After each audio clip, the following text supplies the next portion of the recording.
Perhaps you can update us on the upgrading of the investigation into the disappearance of Annie McCarrick into a murder investigation. What new information do the Gardaí have? Yes, indeed, a very significant development from the Gardaí today. They have decided, after quite a lot of work and collating thousands of documents, taking many statements, and indeed meeting Annie McCarrick's mother Nancy in New York, they have decided that it is now time to reclassify what had been a missing persons investigation as a full murder investigation. And the Gardaí are asking people today to come forward with any information they can. They're particularly looking to speak to any person who met, spoke with, or indeed had any interaction with Annie on the 26th of March 1993 or since then. They're clear that they believe that there are people who have information about Annie, about her murder on or around that date, who haven't yet spoken to Gardaí, or indeed may have spoken to Gardaí previously but may have not been in a position to tell them everything they knew at that time. And also, Pat, today they're also asking for any person who has information on a large brown handbag which it's believed that Annie was in possession of when she went missing. They'd like to speak to them. They've also obviously published photographs of Annie, including a photograph depicting the bag as well. So anybody who has any information, no matter how small, it could be extremely important. Annie's dad, John, died not knowing what happened to his daughter. Her mother Nancy has absolutely every right and need to know, and really urging people, I know it's 30 years on, but really urging people to come forward with any information they possibly can, and let's try bring some closure, truth and justice to this horrific murder.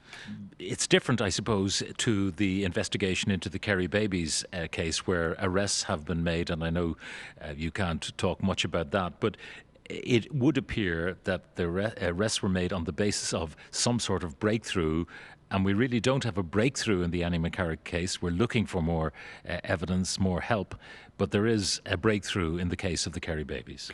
I think we've seen a very significant development in terms of the Kerry babies and indeed the murder of baby John.